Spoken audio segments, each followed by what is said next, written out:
What'd she say, 6 to 8? Huh? They're waving to the phones. Okay, to begin, I just want to make it clear that I'm not going to spend the next 7 minutes trying to persuade you to homeschool your kids. But my husband and I did from kindergarten on up, and I'm not sure how much my boys learned, but I know that my husband and I both learned quite a lot. I think it's given us a unique perspective on the difference between education and learning. And I believe, as many parents do, that there are gaps between what our schools are teaching our kids and what they need to be learning. While many schools excel at teaching kids how to be students, they founder when it comes to teaching them how to be adults, especially when it comes to personal financial literacy. One answer for this gap comes from an article in U.S. News World and Report that says that 84% of 16 to 18-year-olds polled wish they had learned some sort of financial management in school rather than having to make financial mistakes in the real world. 64% of teachers polled said they did not feel comfortable teaching financial literacy in the classroom. Scarier still, the majority of parents that were polled said they did not feel comfortable teaching their kids financial literacy. One kid even said, quote, "My parents don't talk about finances whatsoever." Why should parents feel uncomfortable talking about money with their kids? Maybe there exists some sliver of taboo left from past generations where we don't talk about finances or paychecks or debt. Maybe parents are embarrassed because they've made their own financial mistakes. Or maybe parents feel like their kids should learn the hard way. But it's not taboo, and it shouldn't be taboo. Our kids should feel like they live in a family where there are no questions that are off limits. They can even learn from your own mistakes if you're willing to teach them. And we certainly don't sit our infants down in the middle of a busy highway to teach them how to walk the hard way.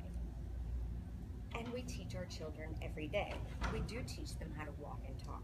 We teach them human emotions. We teach them fine and gross motor skills.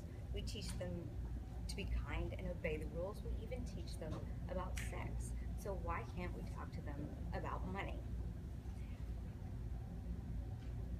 We all have the ability to give our kids a basic foundation of financial literacy. It's not going to prevent them from overdrawing their account once in a while. It's not going to prevent them from forgetting to pay the electric bill. But it could help them prevent catastrophic financial mistakes that could create a dark cloud over them that could follow them for the rest of their lives, or at least decades, that it would take for them to fix those kind of mistakes. And it's not hard to teach. You don't have to quit your job. You don't have to buy hundreds of dollars in expensive curriculum. As a matter of fact, there are plenty of free programs online in my handout that can help. It starts when they're young, by purposefully making financial transparency part of your everyday life, to let your young children hear you talk about financial decisions, to hear you talk about being upset that the electric bill was too high, to hear you talk about planning vacations and how much it's going to cost. Even though you may think they're too young to understand, you're setting the stage for a childhood where financial discussions are a part of everyday life. More importantly, you're expelling the myth of the money fairy, that their home, their belongings, their food, their cars, the electricity, even vacations don't come from nowhere. They come from discussions that you have every day that depend on money. When they get a little bit older, you can start thinking about allowances. There's always a very lively debate that happens when you talk about giving your kids an allowance. CNN Money outlines that debate as 3 separate things. 1, giving money for nothing, allowances for daily chores, and allowances or payment for chores that are out of the ordinary, like cutting the grass or painting something. Ultimately, the decision about allowances is up to you. Personally, I couldn't, figuratively speaking, teach my children to play chess without giving them chess pieces. So we chose to give them an allowance. And when they're around 10 years old, we also got them their own bank account. Our bank has a program for youth checking accounts, which comes with a debit MasterCard. The handout I've provided also provides shows other banks and other programs that give debit cards and bank accounts to young children. Or you can check with your own bank to see if they have such a program. Allowances and debit cards provide a total immersion type of learning experience, exposing them to banking technology and lingo, responsibility for safeguarding their debit card and their personal financial information. It teaches them how to use the ATM and what an ATM surcharge is. It teaches them about sales tax. It even teaches them the embarrassment of getting up to the cash register to buy that toy that they wanted all week, only to find out that their card was declined because they didn't have enough money. And that is a lesson they will not ever forget. Along with the bank account comes creating their online account, learning how to view transactions online, learning how to switch money back and forth from their savings and checking account. And remember, my kids were doing this when they were 10 years old. So, you know, if there are 18, 20-year-old kids who have no idea how to do this today, you know, they can also call the bank customer service on their own to resolve problems and ask questions.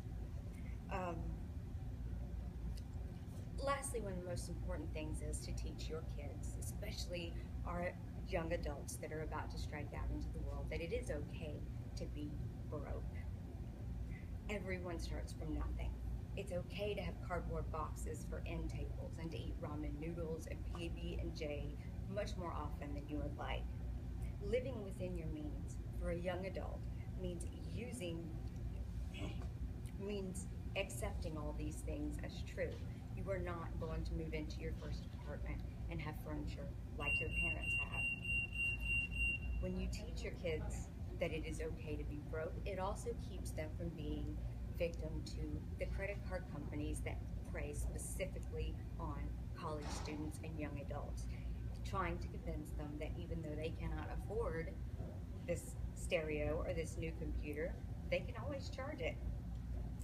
And as a result of those credit card companies, an article in Time magazine has said that there are some young adults today who already carry so much credit card debt that they will never be able to pay it off in their lifetime.